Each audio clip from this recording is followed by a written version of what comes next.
In the name of the Father, and the Son, and the Holy Spirit. Amen. Our Father, who art in heaven, hallowed be thy name. Thy kingdom come, thy will be done on earth as it is in heaven.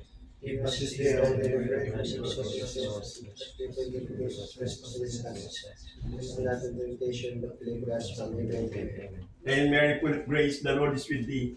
Blessed art thou among women, and blessed is the fruit of thy womb, Jesus. Holy Mary, Mother of God, pray for us sinners, now and at the hour of our death. Amen. Glory be to the Father, and to the Son, and to the Holy Spirit.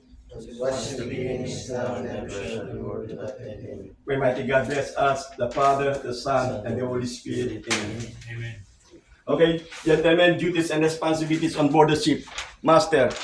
Master is the overall command of the ship. He's responsible in all the operations in the ship, supervision of the people, and for the safety and environmental compliance of the ship. Okay, next. Chief Officer. Second in command, in charge of deck department, take the watch 0400 to 0800, in charge of the maintenance and cargo plan, Okay, cargo next. operation. Second Officer. Navigation and passage planning, bridge watchkeeping, maintenance of the visual equipment, charge amplification management, medical officer duties, cargo operation, assist to the officer, safety and security, mentorship. Okay, next. Third Officer. Is a junior deck officer responsible for safety navigation, maintenance of life-saving and firefighting appliances, and bridge watchkeeping. Key duties include acting as a safety officer, conducting emergency drills, maintaining navigation charts, publications, and assisting in mooring anchoring.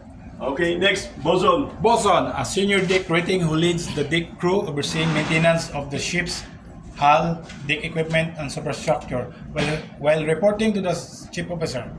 Key duties include managing mooring, anchoring, supervising, painting, cleaning, cargo handling, and training junior crew on safety protocols. Okay, next. Able-bodied seaman. Able-bodied seaman is experienced crew member responsible for the safe navigation and maintenance and operation of the vessel.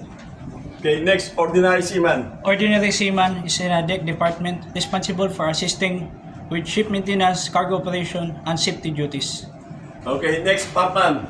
Bumpman is a specialized high-ranking rating in the maritime industry, responsible for operating, maintaining, and repairing liquid cargo transfer systems on board tanker ships. Okay, next.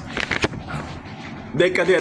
The cadet is a ship deck trainee, assist with cargo operation and deck maintenance. Okay, very good.